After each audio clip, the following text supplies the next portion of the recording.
What's up, baby? What's up, brother? What's going on? What's going on? Bro, been a minute, bro. I know we've been busy. Oh, yeah, bro. It's been a busy few weeks. Training and fucking, just fucking life and working shits. Gonna be back on it. Yeah, I'm finally done with training, bro. So I'll be, Learning how to do something. bro, so much, most highly trained motherfucker on the planet, bro. I've been through, 5 academies? Bro, it's ridiculous. Bro, I was laughing because I'm already a firearms instructor having to go through basic training again. I was like, I was just here. So I don't think we talked about it on the show, but it wasn't on our list.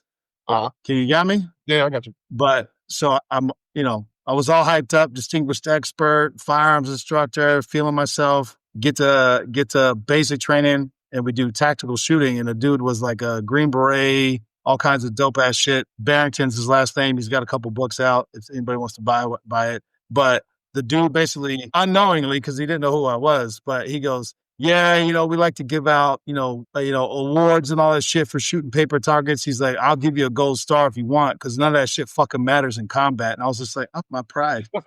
But he was 100% right. That's true. And the drills we did, we probably shot, 500 rounds each. And what he was talking about is squeezing the shit out of the gun. He goes, you could slap the fucking trigger all you want, because that's what you're going to do when bullets are coming your way, as long as your base and your grip and all that. So again, I always try to leave my ego at the door, but he literally called out something that I was like, oh, bro, look, I did all this good shit. He's like, yeah, that's bullshit. It don't matter. I'm like, Did that help you when I was talking about squeeze the shit? It's an adjustment, bro. It's an adjustment. So the red dot is different. So people always talk about that because it's hard. Once you learn how to see, because you're used to pulling out the gun and getting the sight alignment, but with the red dot, you basically just go right to where you're supposed to do, and you see the sight. It's an adjustment. But once you get it, it's like an adjustment. And like I said, it's mostly. Obviously we know this, but it's a perishable skill. So, like I said, I say we as a team, our tactical team, but it's one of my personal goals to every month, at least once, to do more requirement for training wise, right? So, so most of the time, obviously, I think it's shooting is it's the easiest thing to get in extra, whether it's handicap stuff or obviously like box check skills, but shooting is the one that I'm kind of like honed in on, and so I'm like, let me but we were having obviously the discussion before offline about the combat shooting and being as so much I've been in some combat, stuff or whatever you want to call it. It's like, can we talk about that yet or not yet? Yeah, I feel like that's a street tales one. All right, fair. Well, let me know when we can, because I would like to talk about that. Yeah, we definitely talk about it. Sorry, move it on. It's clear that we can talk about that. But thinking back on that, I was like, you know what? Yeah, that's right. It's like I want to get it down to a point where I'm not consciously thinking about it, doing it, because before it's like shooting through sights is different than the red dot. It means obviously you have years and years of shooting through. Through sights, highly confident on shooting through sights, but it's like the red dot is an adjustment because it's both eyes. So I'm like, I'm over here like initially, so I'm like, I need to hone in on this and make sure this thing is locked up. You know what I mean? Yeah. So again, I don't have any optics on my handguns. I do want to get one now that I've practiced with one through the combat shooting. Once again, hold on, let me see. His last name is Barrington. I'll look it up real quick because if I'm going to talk about the guy. Yeah. Hold on 1 second. Because he was talking about stuff in ways that I'd never thought about it. Uh-huh. Like he called our magazines. He goes, yeah, you got a 2-second magazine. Because he goes, Kyle Barrington, that's his name. And he's got a couple books out. You Google Kyle Barrington on Amazon. He's got a couple books out. But he's like, you have a 2-second magazine, meaning that's how fast you should be able to empty that magazine accurately. And he was talking about, he was shooting when he was in the Special Forces. He was doing like 2,000 rifle rounds and 1,000 pistol rounds per week, every week per policy. I was like, God damn. Wow. Yeah. And he goes, but they didn't have like those kind of optics on pistols and shit. And he goes, he's 60 something years old now. And he's like, I shoot better now than I did when I was full operational. I was like, damn. And he goes, every agency should have optics. He goes, but you got to learn how to train with them. He goes, it's very different than shooting with, iron sights. Mm-hmm. But just the way he was talking about magazine stuff, magazine changes, the timing, how fast you should be getting off rounds. Again, I have been personally shooting since I was 6 years old. Both my parents were Marines, but that type of combat shooting It's not something I've really sporadically trained on, but it never explained to me that way. Yeah. It, He was right though. Like the way he was talking, I was like, he's fucking right. yeah. And that's like, so we've all been through fucking academies and training and in services and all that kind of shit. I was like, stress shooting is different than just your, Yeah. it is completely different. And it reminds me of TPD's range has a quote on it. I think it's a great quote. Forget who it's by, but it's a great quote. It says, "You don't rise to the level of the occasion; you sink to the level of your training." Facts. That's facts. I was like, so how you train is how you're gonna be. It's how you're gonna do it. So I'm like, yeah, I need myself to be locked up, be tightened up for sure. Yeah, it's again, like I said, I'm 41, still learning. Been doing this for a minute. Happy belated birthday, by the way. Oh my God, bro. Nothing has made me feel older than that experience. Cause I'm like, why the fuck is everybody saying happy birthday? What the fuck? I realized when I set up my Facebook, bro, I feel old just talking about this shit, bro. I'm like, bro, I'm embarrassed that I didn't realize I just set it up for the day. And then I was like, I wasn't understanding what I was doing. And I just said, that was the day. I had like 80 people say happy birthday, and I had to like put a post out saying, guys, I'm sorry. And some people were mad. They're like, well, I feel dumb. And I'm like, no, it's my fault. I'm sorry. And they're like, well, fuck you. And then some people were like, you are old as shit. And I'm like, I swear, again, that's what happens to you, bro. Well, yeah, I think it was like 50. Like, I don't know what the fuck I was doing, bro. I'm like, oh my God, bro. Dumb. Just dumb. That's just hilarious. So anyway, it wasn't my birthday. Bro, I hate you, bro. You were like, stop lying. I was like, you motherfucker. Bro, you saw those fucking comments, bro? Oh, that was a great laugh. I had myself a great laugh. Fuck it. It felt old as shit, bro. What about you, bro? What do you got going on? Yeah, I noticed, like I said, we were talking about new endeavor earlier. I noticed thing's going to be, I think we talked about it before, it's going to be underwater EOD diver, my next large scale endeavor that I'm going after. So it's going to be wildly out of my comfort zone, starting from ground zero. Why is that, bro? Because I don't know how to scuba dive. I gotta learn that first. I do know how to swim. I have the what they call. Bro, I didn't say nothing, bro. I didn't say nothing. I know you did it, but I know people who watch. I know people who watch who want to ask the question. I do know how to swim. I have the FBI certification for the land side operations. I enjoy the land side stuff. I actually want to learn something new. So let's do the whole underwater thing and just make it stay full scale. So that's why the thing I think is ground zero, start from zero. So it should be interesting. Bro, you just reminded me. I won't name his name because he doesn't want to be on the podcast yet. But our boy, do you remember when we did our swim training and he was showing us how he would, because he's a special forces dude. He's got all this stuff. But he would come out of the water, eyes open, and how they no bubbles going down, no bubbles coming out, how we control it. We did that for like an hour, just fucking around. Had nothing to do with training. You remember that shit, bro? Oh, that shit's actually. I was like, shall I get in the movies? Like, yeah, just coming ready to go, bro. And so I'm like, okay, impressive. Best believe though, the day he's done with military, Playboy, I need you on. What's up, baby? I'd love to have him on. This is great, dude. And I think it would be great because I think, obviously, we've known him offline outside of his professional career. Knowing him personally I think people would be very surprised at his normal, like his offline personality as opposed to like his professional. Oh yeah. Like, that's what you do for a living? You do that? It's hard because I want to say his name, but I ran into him because we were different districts, whatever. I was in the jail because I was processing somebody. He came in and I was you know how it is, bro. I was like behind the desk. He's like, what's up, man? What are you doing? I was like, bro, I'm waiting on somebody to get processed, whatever. I was like, what do you got?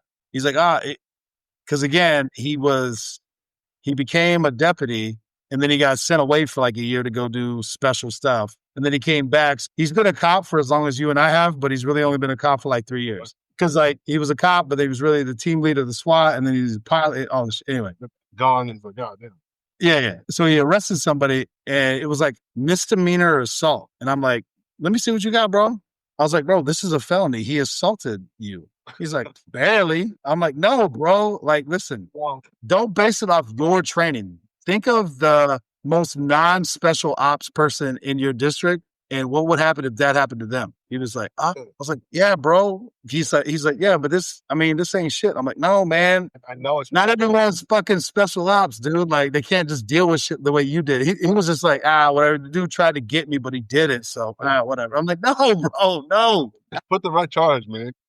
God damn, bro. Help your brother out, because not everybody's trained like you. Bro, I love it. He's a good dude, bro. He's a great dude. Love him. All right, bro. All right. Let's get into this thing. 100 men versus a gorilla. You first. You first. I already have my opinions, but go ahead. First and foremost, I think this is a government psyop. Because why are we talking about this? Why is this shit even a public question? But here we are. 100 men versus a gorilla. No weapons, no nothing, just bare fisticuffs. It ain't no bare fisticuffs. They have 6-inch fucking. No. What I'm saying is like there's no knives, there's no whatever. Just bare hand, 100 dudes. I gotta take the gorilla just off the sense of I think once he gets the first two, nobody's gonna want to be next, and I think that's gonna be the deciding factor. There's like a 100 committed dudes to it. Still, I don't know. I don't know. I'm taking the gorilla, bro. Yes. I'm taking the gorilla, bro. First of all, a gorilla, again, let's just go apex predator. 500-pound, 5'7" athlete. Well, hold on, bro. Athlete. 500-pound man that can just hold his body weight from a branch like this while for hours, just chilling. Super agile. And does this for this is what he does. Like, this is his life. Yep. He fights other 500-pound fucking animals, bro. Plus the hands, bro. Like, we've already done you and I's hand. Yeah. Your hand would be a baby hand in a gorilla's hand, bro. Your hand. Yeah, I'm taking the gorilla. All fucking day. Oh, no weapons. It's a wrap, baby. Like, no, yeah. I was like, that's the stipulation. I was like, no weapon? And we haven't even gotten into the hold on. Look, let's see. Enough bite for it to break your arm? Oh, out of here. Let's see here. Because I think it's like 3 to... Oh, okay. Well, this says 2 inches long, but I don't know, bro. I've seen those fucking canines. Fuck, you mean that 2 inches, though? That's a huge tooth. Yeah. Let's see. Enough bite force to break your arm in that? Stop. So a gorilla has the bite force to crush your skull. Number one. Yeah, dude. Nah. Bro, I don't even understand what this is, bro. This is dumb. Then when they rip your arm off, come on, bro. Stop. That's the other part. He can grab you and go, blop, minimal effort. I'm like, what are we talking about? Anyway, all right, bro, let's move on from that. We're in agreement on this one because that's dumb. I'm taking the grill. I'm taking What about like a chimpanzee? Chimpanzee versus 100 dudes? Nah. 100 dudes are... Well, also, let's think about this. Well, hold on. Let me back up to the gorilla. Let me back up. 100 American dudes or like Kenyan dudes that can run full sprint for hours and hunt... I do one better. 100 Samoan dudes. See, now we're starting. I think we're leveling the playing field, bro. Okay. You know what? The Samoans is probably better because they got that strength and that girth. Kenyans are more like long distance. Yeah, they got the Samoans with the size of Smith, bro. Just naturally, I think if they put up a better fight than just 100 regular Americans. All right, let's say this: 100 American dudes versus a gorilla all day. 100 Samoan dudes, like for real Samoans, I think it levels the playing field, bro. I don't know. The thing is, it's still undecided for me. I'd have to see it happen. I think you still gotta give the edge to the gorilla a little bit, bro. Samoans are like 6 foot, 6'4", 300, like across the board, bro. Yeah, but they ain't got that agility like gorilla. There's 100 of them. Yeah, but he's fucking dipping and dodging. That's a full football team full of offensive linemen. Yeah, but you also got a bigger offensive lineman that's moving like one though. It's moving like a cornerback. Well, you know what? That's the other thing. Are we talking about in a field or like in a warehouse? I think that if they can outlast him, that's how you get it. You got to outlast. Yeah, if he wears out. If he wears out, that's going to be a little. Yeah. That's a little. There's got to be a little bit of strategy too. You got to like he might get 80 dudes. The first 3 or 4 that he gets. Oh, that's a wrap. The psyche of the rest of them is going to be wild. It's going to be wild. Watching them just get torn to pieces, yeah. It's going to be wild. And then people are like, no. I said, let me paint a picture for you, right? I said, how can one person, let's say one dude, rob a bank of 100 people, and he's got one magazine of 17 rounds? Can't shoot everybody. I was like, but nobody wants to be one of them 17 that gets shot though. So I'm like, yeah. Ain't kind of psych. Fair enough. Nobody wants to be one of the ones that he gets. I think that's where it levels out. Yeah. So I say just based off of that, that's where you got to go with the edge of the gorilla, just off the psyche by itself. But 100 committed dudes, shit, even if the gorilla was just laying there, I'm like, bro, it's going to take a lot. Still going to take a lot. Yeah, no weapons, no tools. I'm like, it's going to take a lot. It's going to take a lot. I don't think it was like, I don't think the durability of gorillas is, like I said, they're fighting other gorillas. It's probably like their life. Yeah, you're right. That's what they do. Once again, bro, try a one-arm hang. Just do it for, see if you can do a minute, 1 minute. No, I did it the other day for like 20 seconds and I thought I hurt something. I thought I tore something. Well, you know they're tiny. Yeah, they ain't weighing 500 pounds. Yeah, they don't weigh 500 pounds. Shit. Actually, speaking on that, have you been doing that? Doing the hangs? Yes, bro. Because after our conversation, I've started doing the same. I've started doing the same thing. I'm trying to get shoulder flexibility. I'm not flexible, bro. I've lost all that. In the end, and while we're talking about that, another thing I was talking about with the copyright with the hangs, and I noticed this after he said it. He's like, I'm a side sleeper, and he's like, you're very broad in the shoulders. He's like, so since that's the widest part of your body, that's getting the most stress when you're laying on your side like that, sleeping at night. He's like, I'm not. It's difficult. He's like, but you're gonna have to like start trying to sleep on your back to alleviate the stress on your. Bro, they got those pillows that kind of prop you up. I haven't been able to do it yet. I don't know, bro. For some reason, I don't know if it's like a same mentality like a dog. You know how dogs sleep and they fill up. You know what I mean? It's about organs. You know what I'm saying? Like, you know, I'm like that's how I sleep. I don't know. I don't know if I'd be able to get good rest, just like laying back on my back like that, just all open. I had to sleep like this with two pillows, bro, like a vampire. Just I gotta sleep in body armor, bro, just to relax a little bit. Fuck, bro. I feel you on that. Also, my bad, bro. You talked about your endeavor with the underwater. My endeavor is I'm trying to get a book published. Do I say me or we? Because me, you, and Mo, Street Tale, the royal we, me. We're working on a book. We are working on a book. I'm at 110,000 words. Talking to a publisher at the end of the month. I'm very excited about it. I'm motivated. I think concept is good. Now, whether or not how it all fits together, but it's attempting to answer the question, what is law enforcement and what makes a good law enforcement officer? So we know it. How do you answer that question, bro? So that's a very subjective question. I think that's what's going to be the most compelling part of it, is because everybody's going to have different answers.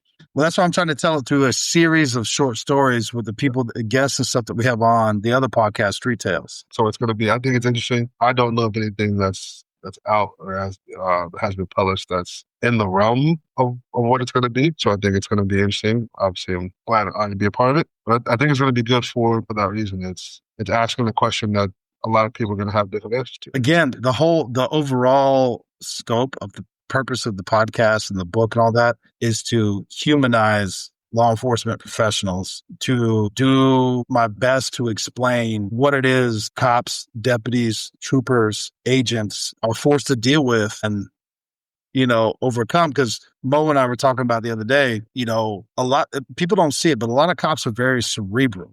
They think through things. They try to think, laws, constitution, what if, what is this, what is that? But at the end of the day, when it's time to put the handcuffs on, cerebral goes out the window. Now it's time to this is what's happening. It could get real grimy. It could get real violent real quick. I think it takes a different kind of person to encompass all of those things and I would say necessarily be the best of all things, would be high functioning in all those areas. It's hard to be high functioning in all of those areas. It'll be high functioning in all areas and for that level of compensation as well. And I think that's the challenge. That's the challenge. Obviously that's one thing we'll get to in the book. Well, what I always hated was all cops, you were bullied in high school, now you got power. I wasn't bullied in high school. But it's interesting though, because I get why people say that, because we've obviously seen those. Right? We know who them are. You know who they are, right? And it's like, once you see it, you're like, interesting. It's like, you should probably talk to somebody about that as to why you're doing what you're doing. I say, I don't think, not that I have a heaven or hell to put anybody in, so I can't really judge anybody. Me personally, I was like, I don't know if I don't know if your reasonings behind doing this are righteous. Bro, do you remember we were at the World of Beer and that waitress was like, oh, do you guys play? She thought we were in the NFL. And we were like, no. She's like, oh, then you must be cops. We're like, why you say that?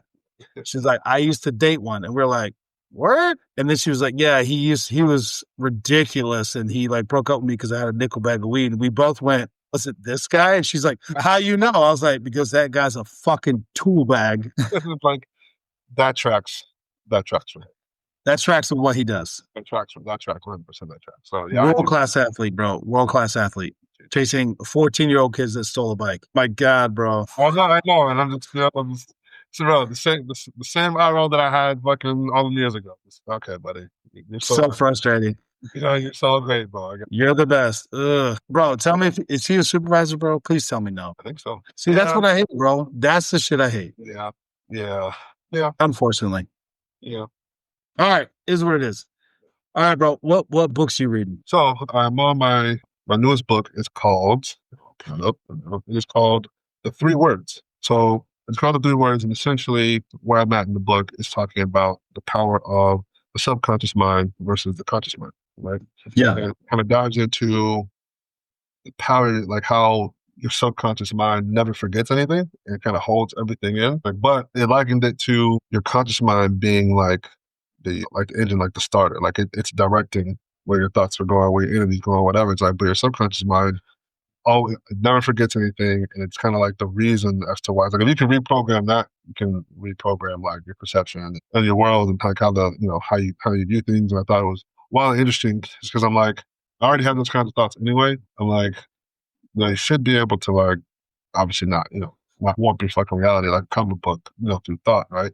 It's like, but I don't remember where I heard this from, but it stuck out to me. It's like everything that you see in the physical, right? He's like, was a thought in somebody's mind first. He's like, so that's how powerful your thoughts are. I was like, you can't. And again, it's one of those things. As I'm like saying, not say older, as we progress through life, I've noticed a lot of these cliches, like these tropes and all those kinds of things. I was like, they stick out more to me now that I've got some life experience. It's like, it sounds mad cheesy. It's like, but in order to be it, you have to see it first. And I'm like, that's not fucking stupid, right? It's like more like, cause when I was younger and learning to play sports, my uncle used to always tell me this, and I always did this whenever I was doing anything. I still even do it now. He's like, you have to visualize yourself doing it before you get out there and do it. He's like, you have to see. He's like, visualize yourself making play. Visualize yourself doing this. Visualize yourself doing this. And even before I do it now, I'm like, oh shit, I'm about to try to hit this 450. I was like, I literally sit down there and I like look at it, look at what it's going to look like, think about what it's going to feel like, and do it. And then once you do it, whatever. And I was actually watching it's just probably a TikTok thing, but the guy, he made a point, and I thought it was, he's like, a lot of things that people are chasing are not actually the thing that they're chasing, right? He's like, for example, you want the brand new Lamborghini, right? Because you think it's going to make you feel a certain way. He's like, you don't actually need the Lamborghini in order to feel the sensation of the thing that you're chasing. He's like, once you feel it and like kind of get that thing for yourself, he's like, you're probably not going to need that anymore. And I was like, okay, I see where you're going with this.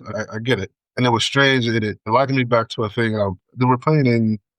This was in high school. And I was still playing baseball, and I hit a home run. And someone I tried around. They're like, "Bro, you never seem to get like overly excited or whatever." And I was like, "Because that's what I plan to do." I was like, I didn't. It wasn't like it. And I know we talk about. Put it this way, I always get not pissy, but I'm always like kind of like shout out people who get like overly excited about graduations. But that's what you're supposed to do. Exactly, right? And I'm like, hold on a second. I was like, you're cheering and screaming and yelling. So I was like, this is not a surprise. I was like, first of all, you've been sending your kid to school for 12 years. Did you think they weren't going to make it? I was like, and you got an invitation to come here today. We all know what this is for. It's like, so like a lot of times my reaction to things that like accomplishments are not always, I was like, I'm not reacting like I just won the fucking lottery. It's like, if I won the lottery, that would be a surprise. Then I'll be like, oh shit, I just fucking, whatever, because I was unexpected. I was like, when I'm expecting to be successful at something, or am I expecting to do something, that I expected it. So my reaction is not like, it's like, I already knew this was coming. I already have the sensation of like, of it. I was like, I've already felt the win. I just know it. It's like, I already knew I was going to win. I already knew I was going to achieve it. I was waiting for everything else to catch up. I was already here. Yeah, I'm on to the next thing. I'm already on to the next thing. I was like, I was already expecting this in my head. So I'm just waiting for the universe to catch up to me. I've already got it. Like, I've been here. I've seen this 6 months ago. Y'all are catching up. Because listen, I wasn't wrong. I was just early. Now y'all catching up. Yeah. So, where I'm at in the book is really that. It's the power of, like I said, subconscious versus your conscious thoughts in your conscious mind. And I think it's very interesting because I think a lot of what plagues us, and this probably kind of leads into one of the things we're talking about, I think it plagues a lot of us in the world is we're so focused on the external and not the internal that everybody's external shit is kind of just like bouncing you around, life. And I'm like, if you listen, a lot of things of what people are seeking honestly comes from internal shit, not external shit. But I think for me, that's what I've been focused on. As long as I take care of what's in here, focus on myself. That's Mac cliche. Focus on yourself and like tighten my own shit up. I find like a lot of the things that you're looking for externally you realize it doesn't come from that. It's along those lines. It's a shameless plug for Doug White, who I did a episode with on Street Tales, but it is the last book I read. It's called Hiding in Plain Sight. And we knew Doug White as a corporal, Corporal Doug White, who told us the most horrifying thing you could ever imagine. I don't even want to give people the idea. Nope, I'm not even. I told him before, I said, I'm going to tell you this because I don't want to record it because I don't want to even put it in an idea. Needless to say, it changed the way I raised my children. That's how devastating it was on how to commit a terrorist act in the United States. And I was like, Jesus, hopefully nobody ever hears what you just said. Yeah. But it's his book and it's incredibly personal for him. And I think he did a great job on he did a great job on capturing moments in time that a lot of cops either have been through or dread going through. And, he rose to the rank of lieutenant, and for everybody on the outside looking in, he was crushing it. He was, and I told him when I knew him, I knew him in training. I met him 3 times outside of training, and I always learned something from him. He was a little rough, a little gruff. He had a reputation in the agency as kind of being an asshole, but like I didn't get that from him. I always learned something from him, so I always held him a little bit on a pedestal, maybe not Shiro level, but to a level. And to hear that he was struggling to the point that he was on the brink of committing suicide in his patrol car. Wow, bro. And then he rose to the rank of lieutenant and then all got bumped like the most, I think maybe in Hillsborough history, he got bumped from lieutenant all the way back down to deputy. And because of his depression and what he was dealing with, and his marriage was suffering, his kids, he put all this in a book, dude. I was like, God damn, bro, I don't know if I got balls for that shit. But just his openness to talk about it, I thought it was excellent. My new book that just got delivered today, called Living Blue, is along the same lines, helping law enforcement officers and their families survive and thrive from recruitment to retirement. And again, I don't typically read a lot of cop books. I'm actually I like to read fantasy if I ever read, just because I've dealt with enough reality that I don't necessarily want to read about reality. I mean, fair enough, but that's my next book, but it just got delivered today. So that's what I will be reading. Again, a lot of this is in preparation for writing our book, the Royal We book. I don't know how to phrase that because I think it's a unique concept, but just like I was talking to Mo, I thought our intelligence-led policing, where we were targeting high-profile recidivists, people, was like a new concept. And her husband Frank was like, "Yeah, we were doing that 20 years ago." I was like, "Damn, we didn't call it that." I was like, "Well, son of a bitch." It's a rebrand, son. Just a rebrand. That's all. So, but again, I've scoured the internets and Amazon. Yeah. There's nothing like what I'm attempting to, or we. I keep saying I, but we, because it's that's the thing. That's the thing. And I asked you about it. I think we talked about it. It's like, and I'm talking to anybody, all the stories that are in the book, I'm talking to everybody who's been on, who's provided their story. It's like, I'm not attempting, I don't want to profit off their stories in a sense that it's like, look, I want to make all the money. It's more to get the stories out, and then any money that will be generated from the book, if there is any, because listen, we ain't made a fucking dime from the podcast yet. But it's fun. We'll go back into the podcast, you know what I mean? So to help push it out. Again, my whole goal is to push this shit out so people can hear it and be like, 1, you're not alone. 2, if you're not in law enforcement, you're like, oh, I didn't know y'all dealt with that kind of shit. It's like, yeah, man, it's wild, bro. Like the more I do it and the more I think about it and the more I get into it and the more stories I hear and the people I have on, I'm like, it's such a, for me, it's like, we know this shit, but people, I've had people that are not law enforcement that are like, bro, I had no idea y'all did that shit. And we haven't even begun to even we haven't even really gotten into the nasty shit, bro. You didn't scratch the surface, but Yeah. I don't know. I don't know. Because we haven't gotten into child-based crimes, elderly-based crimes. Those are pretty brutal. Yeah, People don't want to hear that shit. Yeah. Those, like I said, those are the ones that get me the most. Because those are true victims. Not to say that anyone deserves to be a victim or victimized. It's not what I'm saying. I was like, but victims, true victims, in the sense of they have no way of protecting themselves in most cases, right? So it's like I think that's why it hits me different when it's a child or something. When I say elderly, I'm talking like 90s. Yeah. And frail and fragile. Not that all 90-year-olds are frail, but the ones that are typically victimized are. And it's like, bro, this is like a monstrous crime where, two 30, 40-year-old men duke it out and somebody gets hurt. Okay. I don't know, bro. Like, that's shit that happens. But like, you victimize somebody who's totally, I'm not comparing it to child or to animals are animals, humans are humans, but it's like an animal can't do shit. And for you to abuse the shit, like it's those kinds of things are the ones where I'm like, I have no desire to go to special victims, because I'm telling you right now, I know myself, and I know it's going to be cases where I feel so strongly about it. That motherfucker going to jail, to me, is not enough. That is the feeling that I have. So I feel that. I was like, that's not enough. So when I took the training, because I did do that aspect for a few years, they talk to you about that. They're like, you want to punch that dude in the face or beat him bloody. Yeah. But by doing that, you have robbed the victim of justice, because now that case is going to get thrown out because of your action, and you weren't even the victim of it. Oh, yeah. It's a rough spot to be in, bro. I get it. And I'm like, we're going to do one or two at some point. Now, I can't do it now, because I don't think I'm mature enough to do it in a way that will represent what it is. It'll be too emotional. It's hard not to interject your own feelings on the situation. Like I said, there's a whole community out there that thinks there's nothing wrong with it. That's a topic for a different day. Let's move on, because I'm already getting upset and I'm not even trying to talk about it. So anyway, what I'm trying to say is there's a lot of shit that people in law enforcement deal with that it bothers me, because I hate corrupt cops. I hate cops that abuse their authority, full stop. Like, I've never met another cop that was like on the side of the shithead cop that did something fucked up. I've never met anybody that I know personally that was like, yeah, I get it. It's like, no, fuck that motherfucker, because it discredits the whole profession. Anyway, move on. I'm going to start getting into it. I don't want to. State of society, bro. Are we better, or are we worse off than I guess our known history, our recorded, semi-recorded, whatever, how you feel about that history? My answer is yes, 100%, but I'll back that up after you give your side. Better?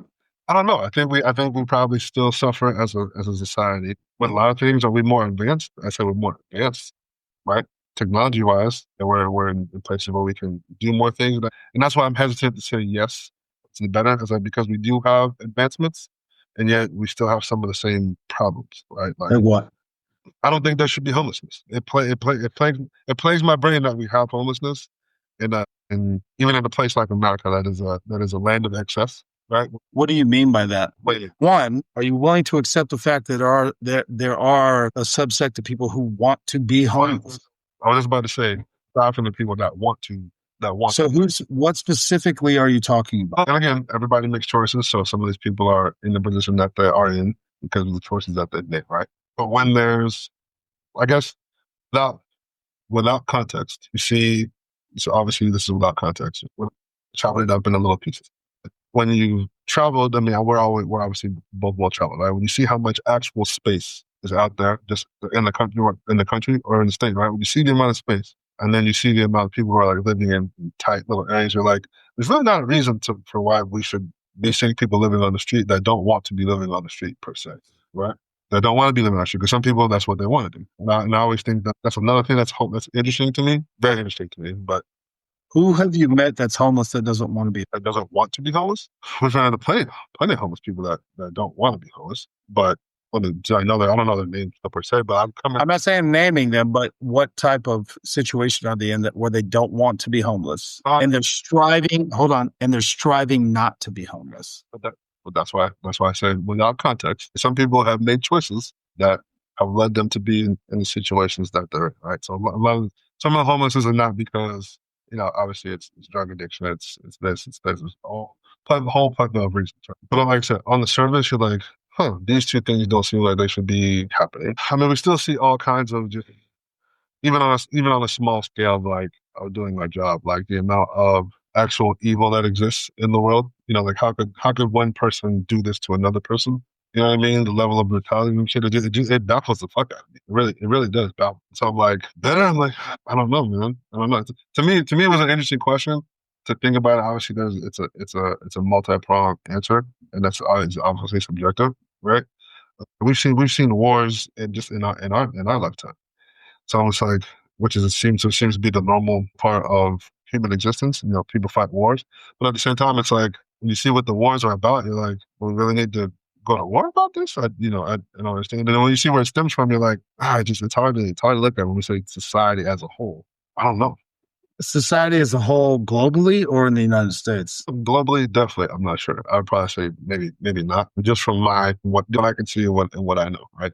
In the United States, I think you'd have to say it's better, even though I'm sure people who would not agree with that. Do you mean racially based or as a whole? I think as a whole, really, I don't think you'll ever 100% get rid of racism. I mean, again, that's one of the things I just don't understand. I don't understand it, right? I mean, I understand why people feel the way they feel about racism, right? Because again, not to say, let me clarify that. I don't understand why people are racist, but I understand why people feel the way they feel about racism and its negative effects and all that kind of stuff. And the history of racism in our country is like we can do fucking 10 hours worth of episodes just on that topic alone, right? But even then, like at its core, I'm like, I don't understand it. I'm like, on a day to day, when you see people who put it this way, I think racism is not as overt as it used to be. I think it's way more covert. Even if people try to argue, we'll say the last 8 years, so I think it's still way more covert than it is overt in this country. As somebody who is black, I've experienced it, and it's always kind of like, I don't want to say necessarily made me angry, but it's always made me kind of like, I've always got like more baffled than anything. Like, that's really what you think? That's what you feel? Like, well, that seems to be more of your problem than a me problem because I don't get it, right? But we also live in a time where it's like, I don't live in fear of being fucking lynched. I don't live in fear of that on a day-to-day basis. I personally don't. I don't think I'm sure there's a time in our country's history where that would be an actual fear because she says it's happened, right? So it's better in the sense of that in particular. You'd have to say yes. I don't think there's people who are living so much in fear of that kind of stuff.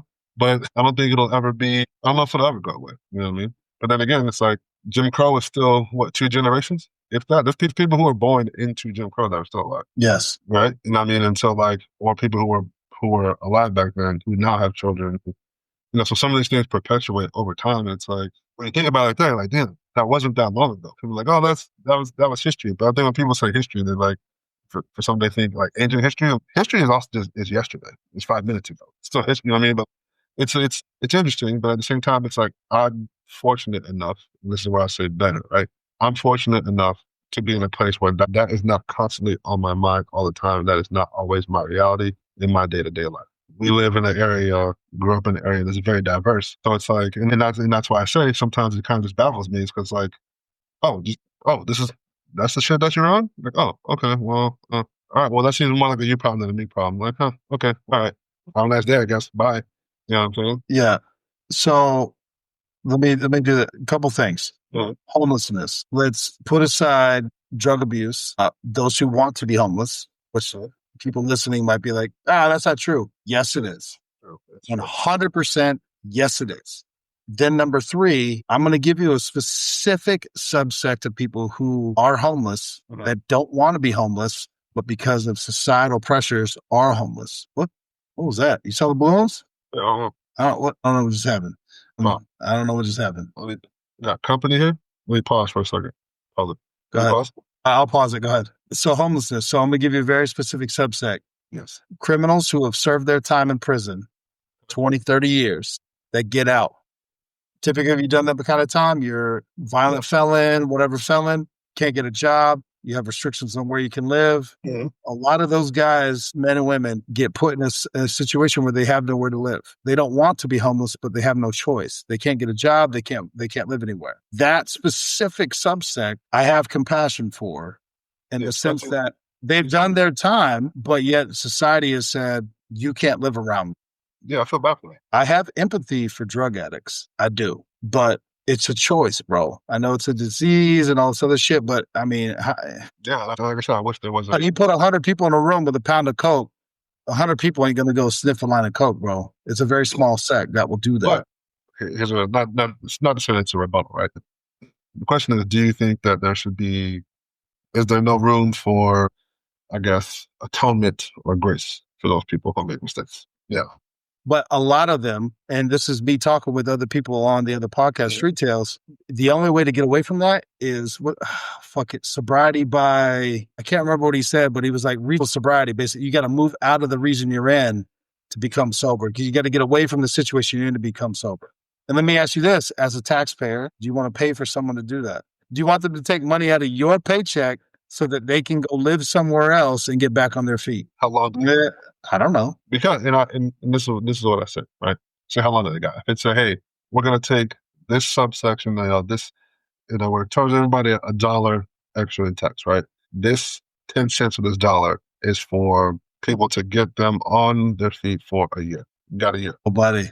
Well, this is what's coming up in the new congressional bill, Right. whatever, saying that would be more inclined to be like, okay. What about for the rest of? What about for? You're just going to pay for the rest of the life? The rest of them, what? Yeah, bro. Come on, bro. How many people have you met in Tampa, Florida, that females that are like, I got to have 4 kids so I can max out my Medicaid, Medicare, and my welfare? I don't agree with that. I think it's monstrous. I think that's the problem with welfare, is that it's not designed for people to get off. That's a whole different topic. That's not homelessness, but it's a form of it. Yeah. Yeah. So homelessness, I think, is a choice. I think there are a lot of options to get out, but you have to want to not be homeless. And I think in America, so this is where I depart from some of the more conservative individuals. America is an experiment. That's why there's 50 states. So 50 states are trying to do 50 different things and figure out what works best for their state, their community, their whatever. Whatever they're doing in California and Seattle and Oregon, not working. Terrible idea. Chicago, not working. It's violent as shit.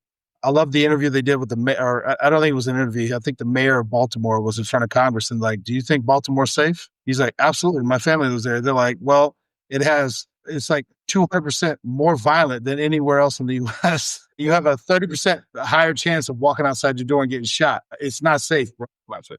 But I will say this, it ties into my next point, racism. They always want to make everything racist. And I don't get it.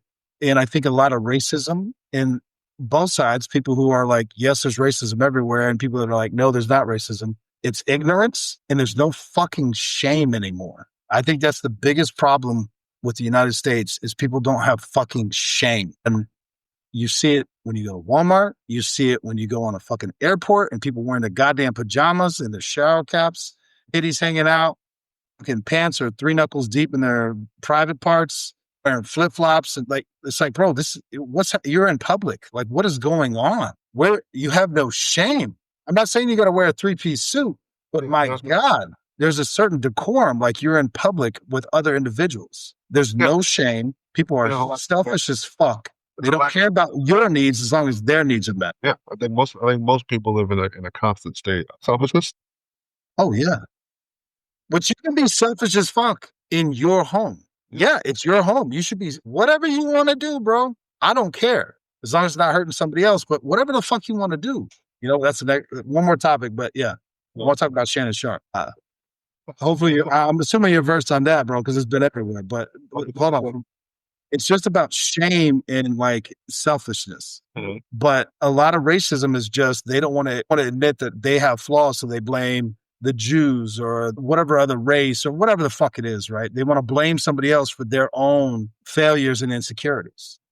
Today, bro, I'm not talking about back in the day when it was like, hey, you can't own land and you can't get a job. I'm not talking about that. I'm talking about 2025. So we full preamble. All of that happened. It was fucking atrocious. It was devastating. It was awful. We're 2025 now. That shit ain't going on overtly. I was going to say, what do you think is worse, the overt or the covert? I Covert's think, way worse. because I think that's what makes it more difficult to navigate, and it's like here's so much when it's like covert racism is like a form of gaslighting, where it's like they might try to make you think you're crazy for what, or like for bringing it up. No, I think there. No, put it this way. I think there are times when you have to take responsibility for your own shit and your own actions, right? And sometimes there's a thing, and sometimes there's resistance to the shit, right? And it's like, okay, but like I said before, I'm fortunate enough to live in a time and be in a position where I can get around it. Doesn't necessarily make it right or wrong. Doesn't make it frustrating. 100% makes it frustrating. Makes it wildly frustrating. It's like, Bro, but you and I have talked about this uh-huh. because I can't remember how it came up, but it was something like you're a successful black man or something like that. My point is you're a successful man, full stop. It doesn't matter that you're black. Well, If you were white, you're still successful. What you have accomplished is impressive for the end. I don't understand this need to add the extra. It's almost like you're successful for a black man. That's outrageous because take your skin color away. It's still impressive what you, whatever. I'm not trying to hype you up, but it's like, why does it have to be this extra shit? And it's like, well, wait, you and I have been on pretty much the same path. Am I less than because I'm white? Like, I don't. Why does race have to be such a factor in these conversations? I don't get it. I don't. And here's what I'll say about this. At the same time, yes, I agree with your viewpoint. I 100% understand why you view it that way. And I view it similarly in a similar way. It's like, I'm just doing this because I'm doing it. But at the same time, it's like, I don't base my success and what I'm doing, if I'm successful or not, off of white standards. And I think, but here's the thing.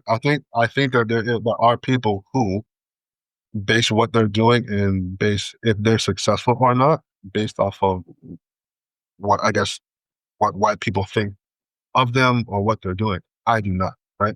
Like you said, I think what I've accomplished is just what I've accomplished, period. Because I personally I do not see the world in terms of black or white. That's why I said when I have encountered racism over the covert, I'm always kind of like, oh, that's Well, what. we were both there for the over, bro. Wow, bro. I was like, what the fuck? I was offended for you, and I was standing right there. I'm like, what the fuck? I was just so like such a shock. That I'm like, Yeah. what the what the fuck? But again, that comes from ignorance and a lack of shame. actually, I know which I don't have those things, right? So and that's why I No. said I'm in a position. It's a luxury, not just based off of race. It is a luxury in general Yeah. to know yourself, to like I said, to not be focused on the external shit that's happening, to be focused on the internal shit. It's like when you focus on the internal shit, the external shit doesn't really matter. That's true. I'm not concerned about that. Whether it's black excellence, white excellence, Asian white excellence, I don't do it. I don't care about Excellence is excellence, bro. it. Period. That's to me, like I said, to me. And so I think there are a section of people who, and it's weird to me. I think there are people who think success is white, and I think there are a section of people who think this now. If you're not doing what the majority is doing, because whether they're programmed for it, whether they whatever for whatever reason aspire to be that to be what people say is successful, but they only see white people doing it. So like we talked about offline. A couple days ago, we're talking about the what people see, what they show you, like I said, Perceive. you know, the perception, right? So the perception would be that hey, if you're not like successful, for example, success is joining a country club, right? Yeah. And if you're not joining a country club, you're not successful. It's like I said, to me, that's why I say it's propaganda, it's marketing, right? So it's like, oh, you're not successful if you don't drive a BMW. You know what I'm saying? Like, I'm like, but I'm Yeah. not. I really don't give a fuck. I don't care about that kind of shit. I was like, I like the things that I like. I'm doing what I like to be doing. I drive a Yeah. Cadillac. That's what I like. I'm not driving it so I can fit in somewhere else or to be part of something else. I drive it because that's which is not the same thing. I think that's why and it's to me it's telling how you describe it. It's telling when people put the misnomer on it on the front or the end of it, like, oh, you're so successful for a black person, or you speak so well for blah blah. Or I'm like, what? Bro. I'm like, Yeah. Now, is what? that covert or over, bro? I don't even know. I mean, That's I think pretty, that's way more ignorant than this. that's ignorant, bro. ignorant about more than anything. But I'm like, it is to me. Like I said, to me, when I hear those things, it says more about the person than it says about me. And I'm like, it's like oh, okay, I see what's happening here. I see where we're at. Yeah, because you already diminished the Yeah, achievement by putting that on there. exactly. So I'm like, you know what? I don't even want to be involved in that. You know what? I appreciate that. Thank you so much. You know, like so now I kind of like, okay, now I know where you're at in the fucking console, in the space of whatever. And I'm like, Yeah. Well, let me ask you this, because I think we talked about this a few days ago. Maybe it ties in. Correct me if I'm wrong, but not every success story has to be a rags from riches, a rag to riches. I'm saying, because I think people get this chip on the shoulder if they come from means, yeah, whatever that means.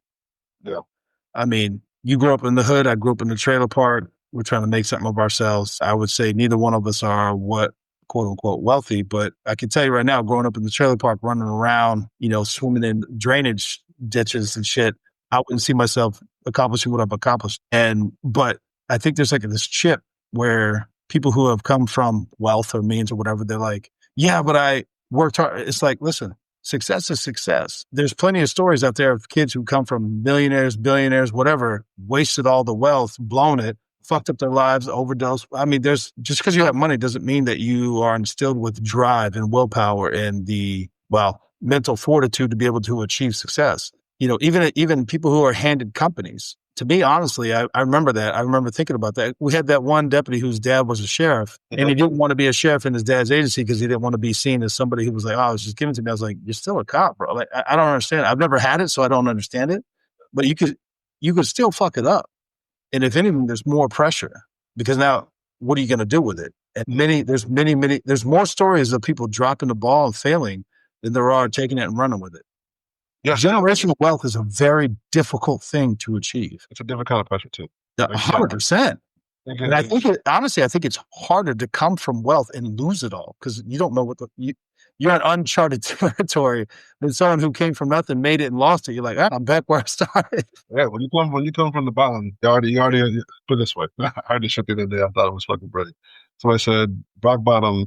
People hitting rock bottom sometime may be the first time you ever stood on solid ground. Ooh, I like it. I was like, okay, I got it, right? So I was like, so some people who don't start out with it, right? Not you just see all the time, like, hey man, they're gonna demote you, send you back to district on midnight. I was like, well, you can't send me back to a place that is I came from a place where you deemed to be the place that they send people when you hate them.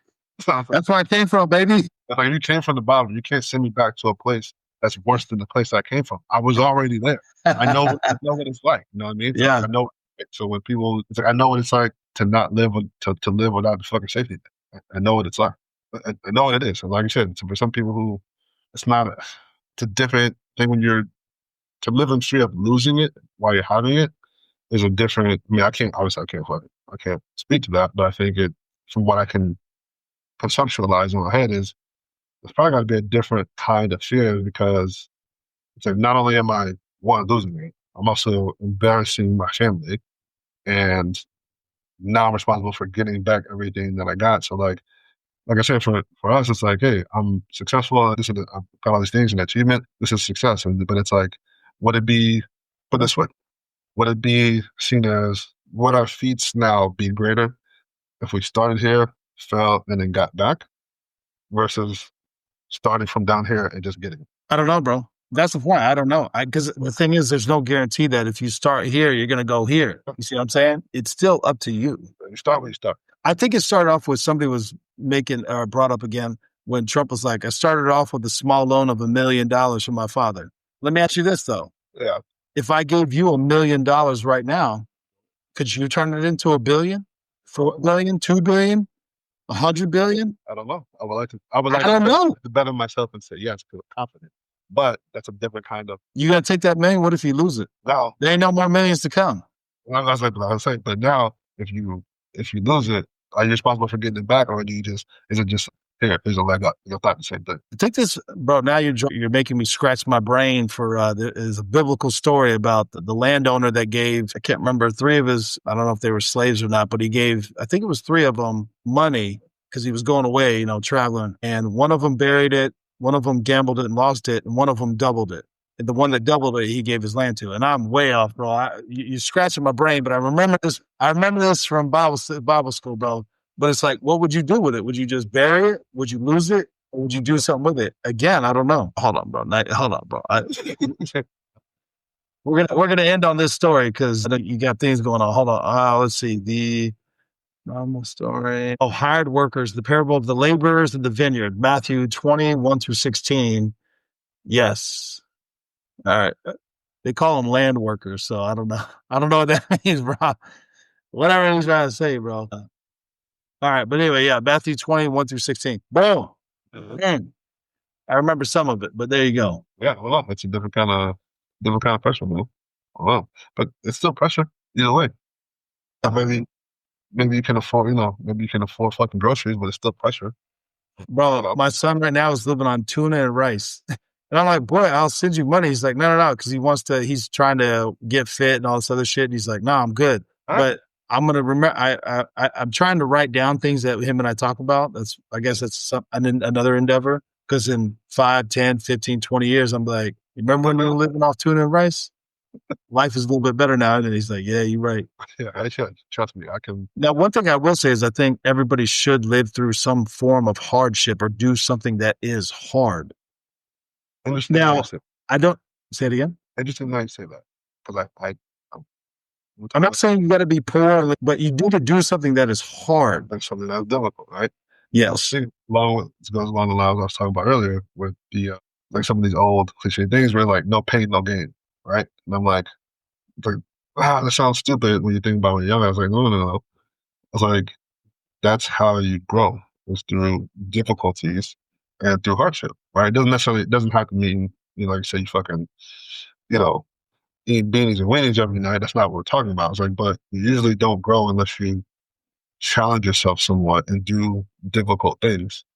Not to say that everything has to be, physical or whatever, but you do need to go through challenging things in order to have a better understanding of. I think you're not going to know yourself and know what you're capable of if you don't go through anything difficult. It's like you don't appreciate the good shit until you go through some negative shit. Yeah. It seems very cliche. It seems cliche as fuck. Perspective, bro. Perspective. Like what I'm doing now when I'm bored as shit or whatever I'm doing, I'm like, am I responding to a crash from a teenage kid that hit a tree at 1 a.m. when it's negative 15 degrees in Maine? No. Guess what? I'm okay. I'm okay. I'm good. I'm all right, bro. That's a good one, bro. Let's end on that. We'll save the last topic or two for the next one. We'll definitely, we got some other stuff to chit chat about, of course. Yeah, bro. Tell Blueberry Bear I said what's up. Yeah, let him know. All right, brother. It was a good one, though.